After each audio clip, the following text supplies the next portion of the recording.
तो ब्रेक के बाद एक बार फिर आपका स्वागत है और लगातार राज्यसभा के रण पर हम चर्चा कर रहे हैं। तस्वीरें लगातार हम आपको दिखाते जा रहे हैं किस तरह से पिछले कुछ समय से इस राज्यसभा चुनाव को लेकर रणनीतियां तैयार हो रही थी और ये जो तस्वीर आप देख रहे हैं उस रणनीति के कहीं ना कहीं सफलता में परिवर्तित होने की तस्वीरें हैं। जब राज्यसभा चुनाव की मतदान की प्रक्रिया शुरू हुई और मतपेटी में अपना मत मुख्यमंत्री शिवराज सिंह चौहान ने यहां पर डाला है, तो कहीं ना कहीं यह स्पष्ट तौर पर कहा जा सकता है कि अपनी स्ट्रेटजी में बीजेपी कामयाब होती हुई दिखाई दे रही है और दोनों सीटें बीजेपी के खाते में जा रही है। बची एक जो कांग्रेस की थी वो सीट कांग्रेस को मिलती हुई भी नजर आ रही है, जिस पर दिग्विजय सिंह एक बार फिर राज्यसभा के लिए चयनित होंगे। आपको ये भी बता दें कि जरूर ये कहा जा रहा है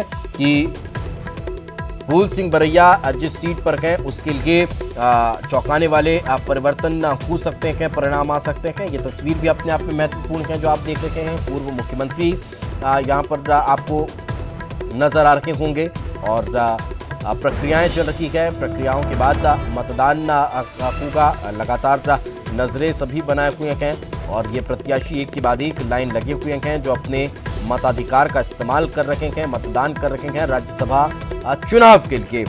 परिणाम लगभग तय हैं, जीत सुनिश्चित है इन चारों में से 3 प्रत्याशियों की, लेकिन संकट और संशय कहीं ना कहीं स्वीकार्यता का अभी भी बना हुआ है।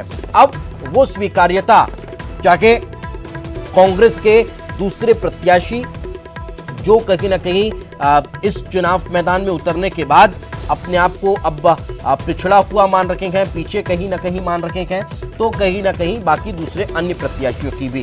खैर चलते हैं, हमारे सहयोगी शरद हमारे साथ जुड़े हुए हैं। शरद, इस वक्त क्या ताजा जानकारी, क्या कुछ आपके पास इनपुट?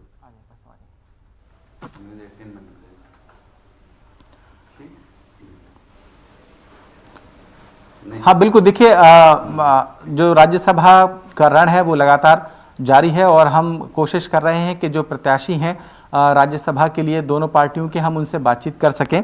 और इस वक्त हमारे साथ जो बीजेपी के प्रत्याशी हैं सुमेर सिंह सोलंकी वो मौजूद हैं। हम उनसे बातचीत करेंगे और जानेंगे कि आखिरकार उनकी क्या उम्मीदें हैं और क्या उनकी आने वाले वक्त में प्राथमिकताएं होने वाली हैं। तो सुमेर सिंह सोलंकी से हम निवेदन करेंगे कि वो हमारे साथ इस वक्त मौजूद हैं। सुमेर सिंह जी, आज चुनाव का दिन है। अब मैं देख रहा था कि आप पूजा पाठ कर रहे हैं, आप क्या उम्मीद लगती है आपको चुनाव के नतीजों को लेकर? भारतीय जनता पार्टी के नेतृत्व में हम ये चुनाव, दोनों ही प्रत्याशी चुनाव को जीत रहे हैं। कल विधायक दल की बैठक भी हुई, उसमें आपका संबोधन भी हुआ। हमने देखा ज्योतिरादित्य सिंधिया आ नहीं पाए, उन्होंने वीडियो कॉन्फ्रेंसिंग के जरिए संबोधन किया है। क्या लगता है कि जो चुनाव के बाद की स्थितियां कितनी बदल जाएंगी, क्योंकि अभी आपका जो पेशा है वो बतौर प्रोफेसर था, अब आप राज्यसभा में बतौर सांसद जा रहे हैं। कितना कुछ बदलाव आप देखते हैं और किस तरीके की प्राथमिकताएं आपकी चुनाव नतीजे जैसे प्रत्याशित हैं कि आप जीत रहे हैं, आपने कहा भी है, तो फिर क्या आपकी प्रायोरिटीज रहने वाली हैं? मैं शुरू से ही हमारे भोले भाले आदिवासी समाज के बीच में रहा हूँ। मैं बतौर प्राध्यापक कॉलेज में होने के बावजूद भी जब भी मुझे समय मिलता था मैं हमारे आदिवासी भाइयों के बीच में पूरा दिन रहता था। उनकी समस्याएं और उनकी समस्याओं के अतिरिक्त हमारे जो समाज की छोटी छोटी ज़रूरतें हैं उनको अक्सर मैं नोट किया करता था और उसको देखने के बाद लगा कि मेरा समाज आज भी बहुत सारी चीज़ों से दूर है और मैं उन तक इसको पहुंचाने का प्रयास कर रहा था बतौर शिक्षक के रूप में। उच्च शिक्षा की अगर हम बात करें, पश्चिमी मध्य प्रदेश के हमारे धार, झाबुआ, अलीराजपुर, बड़वानी, खरगोन, बुरहानपुर, तो मैं उच्च शिक्षा से जुड़ा हुआ हूँ, स्कूल शिक्षा से भी जुड़ा हुआ रहा और सामाजिक क्षेत्र में भी लंबे समय तक 10 से 12 सालों तक काम किया। मुझे लगा कि उच्च शिक्षा के लिए लगातार प्रयास करने की ज़रूरत है और तकनीकी शिक्षा की भी बात है, कौशल विकास की भी बात है। साथ में मैंने स्वास्थ्य की दिशा में भी बहुत ज़्यादा काम किया। सामाजिक जागरूकता के लिए समाज में, वैसे ही जनजातीय समाज में बहुत सारी अच्छाइयाँ हैं। कोविड-19 के बाद तो सारी अच्छाइयाँ और भी हमें अच्छे से पता चली, परंतु उसके बावजूद भी कुछ न कुछ कमियां सब में होती है। तो मैंने सोचा कि उन कमियों को रेखांकित करते हुए उनको दूर करने का प्रयास करूंगा। और मुझे उस समय जब मैं कॉलेज में प्राध्यापक रहा तो एक निश्चित दायरे में ही मैं काम कर पा रहा था। अब चूँकि भारतीय जनता पार्टी के राष्ट्रीय नेतृत्व ने और प्रदेश नेतृत्व ने एक छोटे से विकासखंड, आदिवासी विकासखंड के छोटे से गांव से मुझे राज्यसभा में बतौर राज्यसभा सदस्य के रूप में भेजने का निर्णय लिया। ये हमारे पूरे मध्य प्रदेश के आदिवासी समाज के लिए गौरव का विषय है और मैं राष्ट्रीय नेतृत्व और प्रदेश नेतृत्व का हमारे मध्य प्रदेश की 1.5 करोड़ आदिवासी भाइयों और बहनों की तरफ से आभार व्यक्त करता हूँ। जितना मैंने आपके बारे में जाना है और जो जानकारी मैंने एकत्रित की है उसके हिसाब से आपकी जो फैमिली का बैकग्राउंड रहा, बहुत ही साधारण परिवार से, अगर कहें कि गरीब परिवार से आप बिलोंग करते थे। आपने कई ऐसे छोटे मोटे काम भी किए जो कह सकते हैं कि आज के दौर में करना बड़ा मुश्किल होता है युवा पीढ़ी के लिए। फिर आप एजुकेटेड हुए, आप प्रोफेसर भी बने, अब राजनीति में जा रहे हैं। ये जो जीवन का संघर्ष है ये कितना मुश्किल था और राजनीति में आने के बाद ये कितना कुछ बदल जाएगा? वैसे तो हर व्यक्ति का जीवन बड़ा संघर्षपूर्ण होता है, पर मेरा शायद ज़्यादा ही रहा है। बचपन में मैं सबसे बड़ा भाई होने के नाते हम खेतीबाड़ी से जुड़े हुए हैं। तो मेरे पिताजी खेती करते थे तो मैं भी उसमें खेती में हाथ बटाया करता था। 10वीं तक मैं शिक्षा नियमित रूप से कर पाया।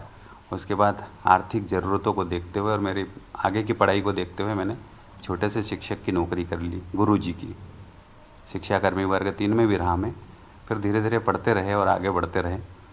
इसमें मैं एक बात ज़रूर कहना चाहूँगा कि मैंने पिताजी के साथ खेती में भी काम किया, खेतों में पानी देने का काम भी किया, पशु चराने का काम भी किया, बकरियां भी चराई मैंने, मजदूरी भी करी मैंने, मोटर बाइंडिंग मैंने 10 साल तक की है और मजदूरों के साथ भी बहुत काम किया। मैंने महसूस किया कि जब इतना संघर्ष करना पड़ता है और उसके बाद मैं जब उच्च शिक्षित हुआ तो मेरे जो बचपन के काम थे उन बचपन के कामों ने मेरे दिल में फिर से एक उम्मीद जगाई कि इतना संघर्ष करने के बावजूद भी हमारा जो समाज है वो वहीं ग्रामीण क्षेत्र में है। तो आज लगता है कि मैं जब इस जगह पे पहुंच गया हूं तो मेरे समाज का जो दर्द आज से 15 साल 20 साल पहले जो काम मैंने किए थे वही काम मुझे आज ताकत प्रदान करते हैं। वही काम मुझे अपनी शक्ति का स्मरण दिलाते हैं कि जब मैं वो उस दिनों में वो काम कर सकता था, खंती खोद सकता था, मजदूरी कर सकता था, बकरी चरा सकता था, पिताजी के साथ खेतों में काम कर सकता था। तो जब वो संघर्ष मैंने इतने अच्छे से किया, बेहतरीन तरीके से किया, तो अब मैं अपने समाज के लिए बेहतरीन संघर्ष करूंगा और जो सुविधाएं अभी तक ऐसा लगता है कि कहीं कहीं कमी है उसको मैं पूरी तरीके से दूर करने का प्रयास करूंगा और पार्टी नेतृत्व, प्रदेश नेतृत्व और समाज की जो मुझसे अपेक्षाएं हैं उसमें मैं खरा उतरने का पूरा प्रयास करूंगा। तो देखिए, ये हैं सुमेर सिंह सोलंकी जिनका कहना है कि जिनका जीवन रहा है सामाजिक तौर पर भी, व्यक्तिगत तौर पर भी वो काफ़ी संघर्ष का भरा रहा। जैसा उन्होंने कहा भी कि उन्होंने पशु चराए हैं, मोटर बाइंडिंग का भी काम किया है और फिर अपनी शिक्षा के बल पर वो प्रोफेसर बने और अब राजनीति में एंट्री करने जा रहे हैं। तो निश्चित ही अब उम्मीद वो लगाए हुए हैं पूरी तरीके से कि जीत उनकी सुनिश्चित है। बीजेपी के जो 2 प्रत्याशी हैं, ज्योतिरादित्य सिंधिया, सुमेर सिंह सोलंकी, उनका वोटों के गणित के लिहाज से भी ये माना जा रहा है कि राज्यसभा में जाना तय है। अब इंतजार रहेगा नतीजों का 5 बजे, जब वोटिंग के बाद राज्यसभा के जो नतीजे हैं वो सामने आएंगे। बिल्कुल, बहुत बहुत शुक्रिया शरद हमारे साथ चर्चा में जुड़ने के लिए। आगे भी आपसे चर्चा करते रहेंगे क्योंकि वक्त एक छोटे से ब्रेक का हो गया। ब्रेक के बाद जल्द लौटते हैं।